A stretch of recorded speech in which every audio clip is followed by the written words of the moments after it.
नमस्कार, मैं हूं आपके साथ दिव्या सिंह और आप देख रहे हैं महारो राजस्थान। खबरों की शुरुआत करेंगे, लेकिन उससे पहले नजर इस वक्त की सुर्खियों पर। मुख्यमंत्री अशोक गहलोत का कल बीकानेर दौरा। 614 करोड़ की पेयजल योजना का करेंगे शिलान्यास, कई भवनों का करेंगे लोकार्पण।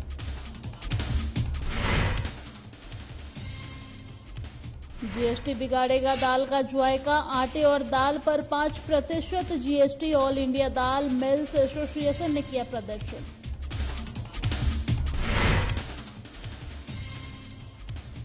हनुमानगढ़ में प्रधानमंत्री फसल बीमा योजना का प्रचार प्रसार। 6 रथ को जिला कलेक्टर ने दिखाई हरी झंडी। सभी तहसीलों की ग्राम पंचायत में होगा प्रचार प्रसार।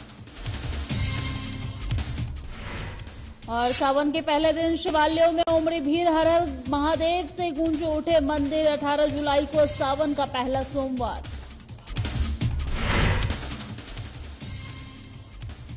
और बीकानेर में नियमितीकरण की मांग को लेकर प्रदर्शन। विद्यार्थी मित्र पंचायत सहायक संघ ने किया प्रदर्शन। अगस्त से आंदोलन शुरू करने की दी चेतावनी। चलिए खबरों की शुरुआत करते हैं। राजस्थान के मुख्यमंत्री अशोक गहलोत बीकानेर दौरे के दौरान इस बार 614 करोड़ की पेयजल योजनाओं का शिलान्यास करेंगे। साथ ही महात्मा गांधी की प्रतिमा का अनावरण और यूनिवर्सिटी में इंदौर स्टेडियम सहित कई भवनों का लोकार्पण करेंगे। आपको बता दें कि राज्य के मुख्यमंत्री अशोक गहलोत कल 11 बजे हेलीकॉप्टर से बीकानेर पहुंचेंगे। यहां सीएम जो है वो 614 करोड़ की जलदाय योजनाओं के शिलान्यास के साथ साथ बीकानेर को और कई सौगातें देंगे। राजीव गांधी ग्रामीण ओलंपिक खेल की मशाल को भी रवाना करेंगे। साथ ही खिलाड़ियों के सम्मान का भी कार्यक्रम रहेगा। और इस दौरान सीएम अशोक गहलोत बीकानेर को कई सौगात देंगे। सीएम शिक्षा मंत्री बीडी कल्ला के जलदाय मंत्री रहने के कारण 614 करोड़ के लिए पेयजल योजना बने, जिसका शिलान्यास सीएम करेंगे। वहीं खेल परिषद के अध्यक्ष कृष्णा पूनिया की अगुवाई में खिलाड़ियों का सम्मान भी होगा। आपको बता दें कि खेल परिषद के अध्यक्ष कृष्णा पूनिया और मंत्री डॉक्टर बीडी कल्ला दोनों ही सक्रिय हैं। वहीं मंत्री डॉक्टर बीडी कल्ला का कहना है कि इस परियोजना से 2052 तक की समस्याओं का समाधान होगा। हालांकि रेल फाटकों की समस्याओं को वो स्वीकार करते हैं। यह बात भी सही है कि तमाम दावों और विकास की घोषणाओं के बावजूद बीकानेर शहर की स्थिति आज भी ज्यादा नहीं बदली है। थोड़ी सी बारिश में व्यवस्थाएं पानी पानी हो जाती है। संभाग के सबसे बड़े अस्पताल पीबीएम में अव्यवस्थाओं का आलम है। यहाँ का आदमी इन समस्याओं के निस्तारण समाधान की ओर देख रहा है।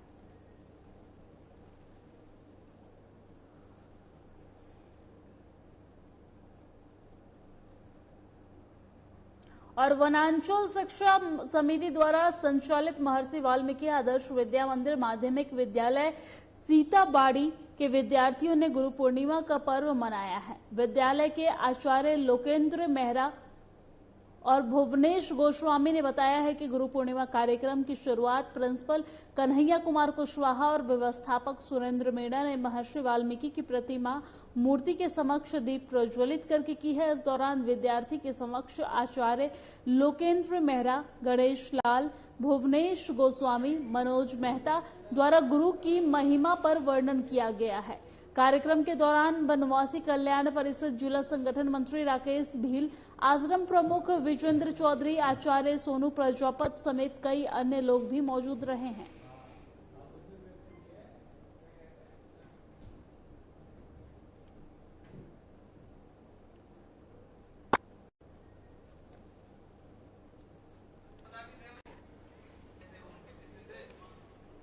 और खबर बीकानेर से है, जहां ग्राम पंचायत सहायकों को संविदा सेवा नियम के तहत नियमितीकरण करने की मांग को लेकर राजस्थान विद्यार्थी मित्र पंचायत सहायक संघ की ओर से जिला कलेक्टर कार्यालय के समक्ष प्रदर्शन किया गया है। जिला अध्यक्ष केशुराम मेघवाल की अगुवाई में किए गए प्रदर्शन में रोष जताया गया है कि कांग्रेस सरकार द्वारा घोषणा पत्र में ग्राम पंचायत सहायकों को नियमितीकरण का वादा किया गया है। उसी प्रक्रिया को आगे बढ़ाते हुए सरकार ने संविदा सेवा नियम ग्राम पंचायत सहायक को अडॉप्ट की प्रक्रिया में डालने के लिए शिक्षा निदेशालय ने एक प्रस्ताव 17 मई को बनाकर सरकार के पास भेजा है, लेकिन जून में स्क्रीनिंग की तारीख निकालने के बाद भी अभी तक सरकार ने उस प्रस्ताव पर कोई कार्रवाई नहीं की है। अगर सेवा नियमों के अंतर्गत नियमितीकरण नई प्रक्रिया नहीं हुई तो अगस्त से संघ फिर से आंदोलन चलाएगा।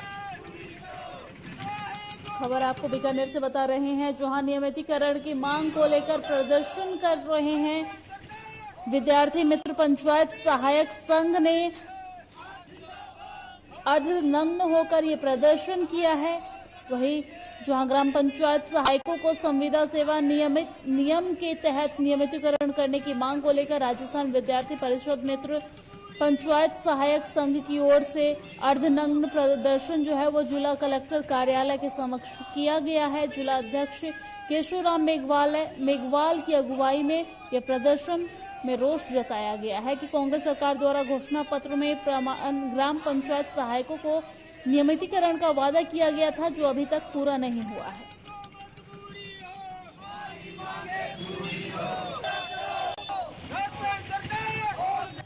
राजस्थान के ये ग्राम पंचायत सहायक संघ प्रदेश के आह्वान पर आज 33वें जिलों में नियमितीकरण को लेकर माननीय मुख्यमंत्री महोदय को कलेक्टर साहब के माध्यम से ज्ञापन प्रसिद्ध कर रहे हैं। हमारी ये मांग है कि हमें पिछली 13 तारीख को एडॉप्टिंग के लिए माननीय निर्देशक महोदय ने एक लेटर जारी करके एडॉप्ट करने के लिए लिखा है और उसमें ये शेड्यूल था गवर्नमेंट का कि आपको एडॉप्ट करेंगे और 25 तारीख को आपकी स्कैनिंग करेंगे, लेकिन वो समय बीत जाने के बावजूद आज दिनांक तक गवर्नमेंट कुछ नहीं कर रही है, सिर्फ लॉलीपॉप दे रही है। हम इस ज्ञापन के माध्यम से ये राजस्थान सरकार को चेतावनी देते हैं कि समय रहते हुए हमारा काम अतिशीघ्र करे, नहीं तो हम 15 अगस्त तक एक महा आंदोलन करने जा रहे हैं। केशवराम मेघवंशी जिला। और खबरों में आगे बढ़ने से पहले रुक कर लेंगे इस वक्त की बड़ी खबर का। इस वक्त की बड़ी खबर कोटा से सामने आ रही है, जहां कोटा पहुंचे अनुसूचित जाति आयोग के अध्यक्ष। कलेक्ट्रेट सभागार में ली प्रशासनिक अधिकारियों की बैठक। पीड़ितों की समस्याओं का जल्द से जल्द समाधान करने के दिए निर्देश। खिलाड़ी लाल बैरवा हैं अनुसूचित जाति आयोग के अध्यक्ष। इस वक्त की बड़ी और अहम जानकारी आपको साझा कर रहे हैं, जहां कोटा पहुंचे हैं अनुसूचित जाति आयोग के अध्यक्ष। कोटा पहुंचे हैं, कलेक्ट्रेट सभागार में प्रशासन अधिकारियों की जो है वो बैठक ली है। वही उन्होंने खिलाड़ी लाल बैरवा हैं अनुसूचित जाति आयोग के अध्यक्ष। उन्होंने पीड़ितों की समस्याओं का जल्द से जल्द समाधान करने के निर्देश दिए हैं। इस वक्त की बड़ी और अहम खबर टीवी स्क्रीन पर सामने आपके टीवी स्क्रीन पर लगी है, जहां कोटा पहुंचे अनुसूचित जाति आयोग के अध्यक्ष। कलेक्टर सभागार में ली प्रशासनिक अधिकारियों की बैठक। पीड़ितों की समस्याओं को जल्द से जल्द समाधान करने के दिए निर्देश। खिलाड़ी लाल बैरवा हैं अनुसूचित जाति आयोग के अध्यक्ष। उन्होंने कोटा पहुंचे हैं और कलेक्ट्रेट सभागार में प्रशासनिक अधिकारियों के साथ बैठक की है। बैठक में पीड़ितों की समस्याओं को जल्द से जल्द समाधान करने के निर्देश भी दिए हैं।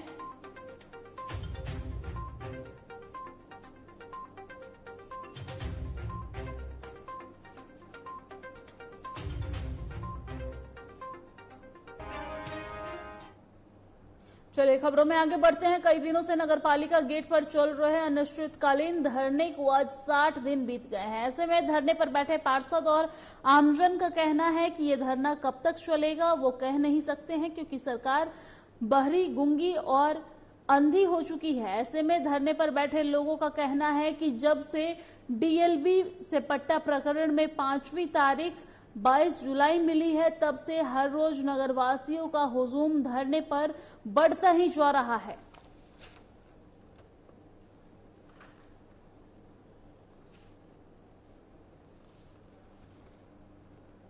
और बिलाड़ा के विख्यात हनुमान मंदिर में चतुर्मास सत्संग कार्यक्रम आज से शुरू हुआ है और आगामी 4 महीने तक चलने वाले चतुर्मास के उपलक्ष्य में आज कलश यात्रा निकाली गई है, जिसमें सैकड़ों लोगों ने कलश सर पर लेकर गीत गाते हुए बिलाड़ा में एक आध्यात्मिक माहौल बनाया है। जहां कथावाचक महामंडलेश्वर स्वामी भागीरथ दास महाराज ने बताया है कि भगवान की प्राप्ति का कलयुग में एकमात्र साधन और सहारा भगवान कथा, सत्संग और सुमिरन करना है, यानी कि स्मरण करना है। इस अवसर पर हनुमान मंदिर के महंत ताजवाराम जी महाराज ने कहा है कि सत्संग से जीवन का कल्याण संभव है और महंत ताजवाराम ने कहा है कि बिलाड़ा का परम सौभाग्य है कि ऐसे दिव्य संतों के सानिध्य में 4 महीने तक जो है वो सत्संग ये चलेगा।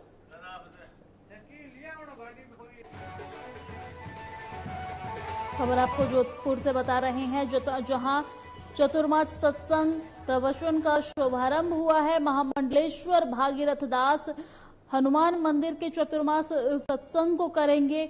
वही अगले 4 महीने तक ये सत्संग चलेगा। सत्संग का जो आगाज है वो वहां मौजूद स्थानीय लोगों के द्वारा कलश यात्रा निकाल कर की गई है, जिसमें सैकड़ों लोग अपने सर पर कलश रखकर गीत गाते हुए बिलाड़ा में आध्यात्मिक माहौल बनाया है। और ये आध्यात्मिक माहौल के अंदर ये सत्संग जो है वो अगले 4 महीने तक चलने वाला है, जहां कथावाचक महामंडलेश्वर स्वामी भागीरथ दास महाराज ने बताया है कि भगवान की प्राप्ति का कलयुग में एक ही मात्र साधन है, वो है सहारा भगवान कथा और सत्संग और स्मरण करना। इस अवसर पर हनुमान मंदिर के महंत ताजाराम जी महाराज ने कहा है कि सत्संग से जीवन का कल्याण संभव है। वही महंत ताजाराम ने आगे ये भी कहा है कि बिलाड़ा का परम सौभाग्य है कि ऐसे दिव्य संतों के सानिध्य में 4 महीने तक सत्संग चलेगा। और अब खबर जो है वो बीकानेर से है, जहां भगवान महादेव का प्रिय महीना सावन आज से शुरू हो गया है। सावन के पहले दिन शिवालयों में श्रद्धालुओं की भीड़ उमड़ी रही है। वही 2 सालों के बाद सावन में सामूहिक जलाभिषेक की अनुमति है। इस कारण भक्तों का उत्साह दोगुना देखने को मिल रहा है। शिव मंदिर में भी खासी सजावट देखने को मिल रही है। करीब 1 महीने तक शिव भक्त भोलेनाथ का अभिषेक कर मनोवांछित फल की कामना करेंगे। वही हर सोमवार को शिव मंदिरों में 4 पहर की पूजा के साथ रुद्राभिषेक और सहस्त्र धारा अभिषेक किए जाएंगे। सावन में इस बार 4 सोमवार है। पहला सोमवार 18 जुलाई को है। इस दिन नागपंचमी भी है। वही इस दिन शोभन नक्षत्र का विशेष संयोग बन रहा है, जो कि श्रद्धालुओं के लिए सुख समृद्धि लाएगा। सोमवार को नागपंचमी होने के कारण जिस जातक कुंडली में काल सप दोष है, उनके लिए विशेष महत्व का दिन बनता है। खबर आपको बीकानेर से बता रहे हैं, जहां भगवान महादेव के प्रिय महीना सावन का आगाज हो गया है। वही सावन के पहले दिन शिवालयों में श्रद्धालुओं की खासा भीड़ देखने को मिली है। आप टीवी स्क्रीन पर तस्वीरें देख सकते हैं। बीकानेर की ये तस्वीर दिखा रहे हैं, जहां आज सावन के पहले दिन श्रद्धालुओं की जो भीड़ है वो शिवालयों में देखने को मिली है। श्रद्धालुओं में सावन महीने को लेकर खासा उत्साह दिख रहा है। भगवान शिव के प्रति श्रद्धा प्रेम दिख रहा है। वही 2 सालों के बाद सावन महीने में सामूहिक जलाभिषेक भगवान पे जो जल अर्पण करते हैं उसकी अनुमति मिली है, जिसको लेकर भक्तों में उत्साह जो है वो दोगुनी है। शिव मंदिरों की सजावट भी की गई है। करीब 1 महीने तक शिव भक्त जो हैं वो भोलेनाथ पर जलाभिषेक कर अपने मनोकामना को पूरा करने की कामना करेंगे, मनोवांछित फल मांगेंगे। वही हर सोमवार को शिव मंदिर में 4 पहर की पूजा की जाएगी। साथ ही रुद्राभिषेक, सहस्त्र धारा अभिषेक भी किए जाएंगे। सावन में इस बार 4 सोमवार पड़ रहे हैं, जिसका पहला सोमवार है वो 18 जुलाई को पड़ रहा है। और खबर हनुमानगढ़ से है, जहां जिले में प्रधानमंत्री फसल बीमा योजना की कृषकों को जानकारी और जागरूकता के लिए कलेक्ट्रेट परिसर से 6 प्रचार रथों को हरी झंडी दिखाकर रवाना किया गया है। जिला कलेक्टर नतमल डिडेल, कृषि उपनिदेशक दानाराम गोदारा और अग्रणी बैंक प्रबंधक राजकुमार ने इसे रवाना किया है। इस अवसर पर जिला कलेक्टर ने कहा है कि फसल बीमा प्रचार रथ 14 जुलाई 2022 से 28 जुलाई 2022 तक जिले की समस्त तहसीलों की सभी ग्राम पंचायतों में पहुंचेंगे। इस प्रचार रथों के माध्यम से किसानों को, आमजन को प्रधानमंत्री फसल बीमा योजना के फायदे के बारे में अवगत कराया जाएगा। वही डिटेल ने कहा है कि प्रधानमंत्री फसल बीमा योजना किसानों को फसल की बुवाई से लेकर बेचने तक के सुरक्षा की लाभ देती है। किसानों को पिछले 3 सालों से इस योजना के बहुत लाभ मिल रहे हैं, लिहाजा ये योजना विपदा में किसान के लिए बहुत ही लाभकारी साबित हुई है। खबर आपको हनुमानगढ़ से बता रहे हैं, जहां प्रधानमंत्री फसल बीमा योजना का प्रचार प्रसार शुरू हो गया है। 6 रथों को जिला कलेक्टर ने हरी झंडी दिखाकर रवाना किया है। जिले में प्रधानमंत्री फसल बीमा योजना के कृषकों को जानकारी और जागरूकता को बढ़ाने के लिए कलेक्टर परिसर से 6 प्रचार प्रसार जो रथ हैं उनको हरी झंडी दिखाकर रवाना किया गया है। तस्वीर टीवी स्क्रीन पे आप देख सकते हैं।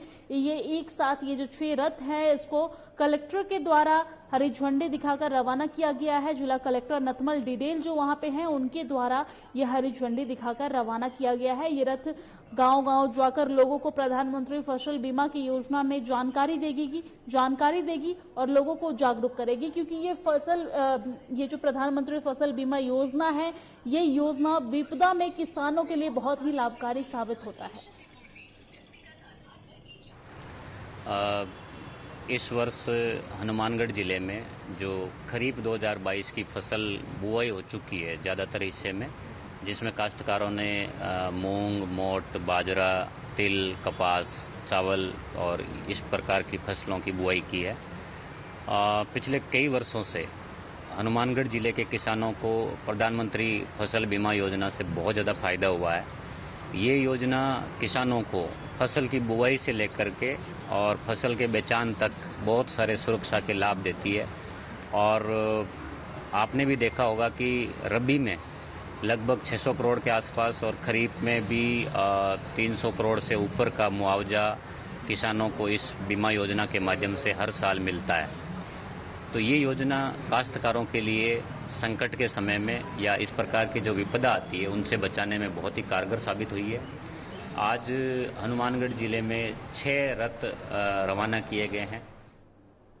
खबरों में आगे बढ़ेंगे, लेकिन उससे पहले इस वक्त की एक और बड़ी खबर सामने आ रही है, उसका रुख कर लेते हैं। इस वक्त की एक और बड़ी खबर कोटा से सामने आ रही है, जहां बीजेपी पार्षद ने अनोखा प्रदर्शन किया है। नाच गाकर प्रदर्शन किया गया है। टूटी सड़कों को लेकर बीजेपी पार्षदों का ये प्रदर्शन किया गया है। महावीर नगर में ये प्रदर्शन किया गया है। सीवरेज कार्य के कारण जगह जगह खुदी हुई है सड़कें, जिसको लेकर ये प्रदर्शन है वो नाच गाकर बीजेपी पार्षदों की तरफ से किया गया है। 2-3 लोगों की इस खुदी हुई सड़कों की वजह से 2-3 लोगों की मौत हो चुकी है। लगातार हो रहे सड़क हादसे भी हो रहे हैं। पार्षद गोपाल मंडा, विवेक राजवंशी सहित कई पार्षद नाच गाकर ये प्रदर्शन कर रहे हैं। इस वक्त की बड़ी और अहम जानकारी कोटा से, जहां बीजेपी पार्षद ने अनोखा प्रदर्शन किया है।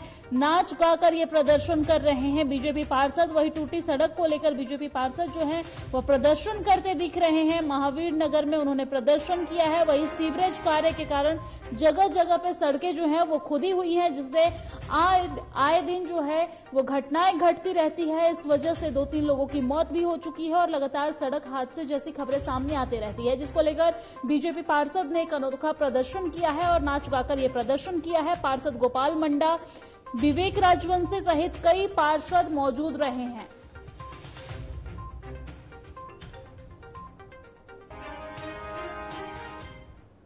और अब खबरों की ओर रुख कर लेते हैं। खबर बीकानेर से है, जहां जीएसटी काउंसिल की अनुशंसा पर केंद्र सरकार आटे और दाल पर 5% जीएसटी लगाने की तैयारी के चलते विरोध भी शुरू कर दिया है। इसी कड़ी में ऑल इंडिया दाल मिल्स एसोसिएशन की ओर से जिला कलेक्ट्रेट पर प्रदर्शन कर प्रधानमंत्री के नाम ज्ञापन सौंपा गया है। वहीं एसोसिएशन के अध्यक्ष जय किशन अग्रवाल ने कहा है कि दालों पर 5% जीएसटी से फिनिश्ड गुड्स और महंगा हो जाएगा। वही कोरोना की मार से व्यापार उभरा नहीं है कि ऊपर से 5% जीएसटी लगाकर सरकार कारोबारियों की कमर तोड़ने में लगी हुई है। उपभोक्ताओं का कहना है कि कुछ खाद्य पदार्थों पर पहले से टैक्स लग चुका है। बीकानेर में पापड़ का बड़ा कारोबार है और इसके इसके महंगा होने से छोटे मोटे जो कारोबारी हैं उनको मुश्किलों का सामना करना पड़ता है। आपको बता दें कि केंद्र सरकार द्वारा अनाज, दाल और अन्य खाद्य पदार्थों पर 18 जुलाई से लगने वाले जीएसटी के विरोध में देश भर में दाल मिलर्स अपने प्रतिष्ठान 16 जुलाई को एक दिन के लिए सांकेतिक रूप में बंद रखेंगे। सभी मिलर्स ने यह भी निर्णय लिया है कि अगर सरकार निर्णय वापस नहीं लेती है तो आगे आंदोलन को और भी तेज और उग्र किया जाएगा।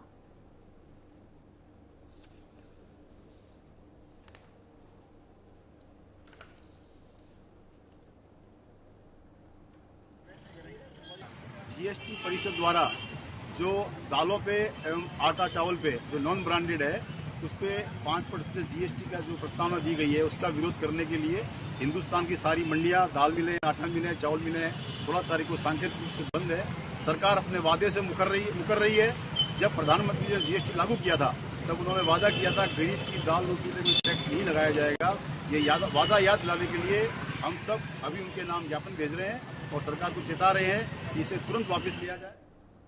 और बिलाड़ा बस स्टॉप पर बहुत जल्द 111 फीट लंबा तिरंगा लहराया जाएगा और इसी को लेकर कार्य भी शुरू हो गया है। बिलाड़ा की मानवता को समर्पित संस्था जय श्री कृष्ण मानव हितार्थ सेवा संस्था के तत्वाधान में चल रहे 111 फीट गगनचुंबी प्रोजेक्ट तिरंगा का अंतर्राष्ट्रीय संत कृपा महाराज ने शिलान्यास किया है। बिलाड़ा वासियों की मौजूदगी में 111 फीट तिरंगे प्रोजेक्ट का विधि विधान पूर्वक वैदिक मंत्रोच्चार के साथ शिलान्यास किया गया है। इस अवसर पर वहां कस्बे वासियों ने फूल बरसाते हुए भारत माता की जय के गगनभेदी नारे से आसमान गूंज उठा है।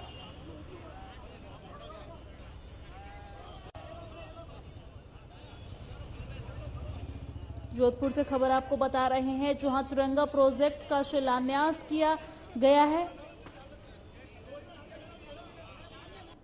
बिलाड़ा बस स्टॉप पर 111 फीट तिरंगा लहराया जाएगा और इसी को लेकर कार्य की शुभारंभ हो गई है। बिलाड़ा की मानवता को समर्पित संस्था जय श्री कृष्णा मानव हितार्थ सेवा संस्था के तत्वाधान में चल रहे 111 फीट गगनचुंबी प्रोजेक्ट तिरंगा का अंतर्राष्ट्रीय संत कृपा महाराज ने शिलान्यास किया है। बिलाड़ा वासियों की मौजूदगी में 111 फीट तिरंगे प्रोजेक्ट की विधि विधान पूर्व वैदिक मंत्रोच्चार के साथ शिलान्यास किया गया है। इस अवसर पर वहां के कस्बे वासियों ने फूल बरसाते हुए भारत माता की जय के गगनभेदी नारों के साथ आसमान गूंज उठा है।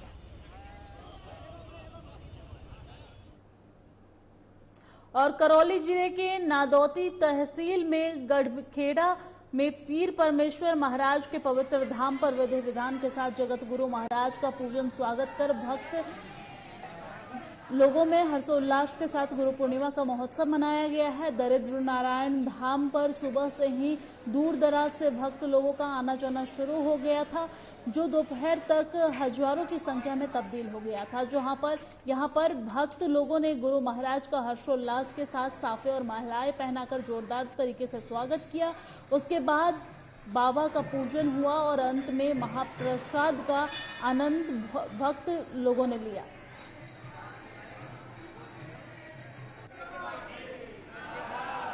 कैसे आए वहाँ पर? हम यहाँ पीर बाबा के यहाँ आए, गुरु महाराज के यहाँ गुरु पूर्णिमा है आज, इसलिए गुरु बाबा के यहाँ पूर्णिमा गुरु जी का स्वागत किया है धूमधाम से प्रसाद लेके। आज गुरु पूर्णिमा का दिन है, चारों दिशाओं से लोग बाग आए हैं हमारे बाबा के धाम में गढ़खेड़ा में पीर बाबा का। तो आज गुरु पूर्णिमा का दिन बहुत बड़ा त्यौहार है, तो हमने सब मिलके पीर बाबा का स्वागत किया। आज गढ़खेड़ा दरिद्र नारायण धाम पर हमारे जगत गुरु महाराज का पूजन करने के लिए हम दूर दूर से आए हैं। गुरु महाराज का श्रद्धापूर्वक निष्ठा से उल्लासपूर्वक पूजन किया गया। दूर दूर से आए हुए गुरु महाराज के सेवक गणों ने गुरु महाराज की उल्लासपूर्वक पूजा अर्चना की, आशीर्वाद लिया, भोजन प्रसादी ग्रहण की। विशाल भंडारे में सुस्वादु भोजन का आनंद लेकर के दूर दूर से आए हुए सभी सेवकों ने अपने अपने गंतव्य स्थान को प्रस्थान किया और हर्षपूर्वक आज हमने वैदिक परंपरा के हिसाब से गुरु महाराज का पूजन किया। नाम? मेरा नाम राधेश्याम मीणा। और अब खबर बीकानेर से है, जहां लक्ष्मीनाथ मंदिर में 2 करोड़ रुपए के विकास कार्य करवाए जाएंगे। इस मंदिर परिसर में एक पार्क को ओपन थिएटर के रूप में विकसित करने के अलावा मुख्य मंदिर प्रांगण को टीन शेड से कवर करवाया जाएगा। लक्ष्मीनाथ जी का मंदिर, गणेश जी का मंदिर और इसके आसपास का जो ओपन एयर थिएटर है, सबका अवलोकन किया। पर्यटन विभाग और कला और संस्कृति विभाग के माध्यम से हमारी कोशिश रहेगी कि आने वाले वक्त में एक तो ये ओपन एयर थिएटर है, इसका मतलब यहाँ पे स्टेज कवर होकर के दोनों तरफ ग्रीन रूम वगैरह बन जाए। लक्ष्मीनाथ जी के मंदिर में जो अपने द्वारका जी का और बीच में चौक है, ये कवर हो जाए ताकि। और राजस्थान के सीकर जिले के फतेहपुर में चूरू बस स्टैंड के पास लोहारों की बस्ती का मामला सामने आया है। यहां 30 साल के मकसूद नाम के युवक की 6 साल पहले सीकर जिले के ही लक्ष्मणगढ़ निवासी मदीना से शादी हुई थी। आरोप है कि मकसूद ने किसी दूसरी महिला से अवैध संबंध थे, जिसकी वजह से दोनों के बीच विवाद होता रहता था, जिसके चलते पत्नी ने ही अपने पति की हत्या कर दी थी। फिलहाल पुलिस ने आरोपी पत्नी को गिरफ्तार कर लिया है और मामला दर्ज कर आगे की कार्रवाई शुरू कर दी है। और मेरे साथ महारो राजस्थान की खबरों में फिलहाल इतना ही। देश दुनिया की तमाम खबरों के लिए देखते रहिए साधना प्लस न्यूज। नमस्कार।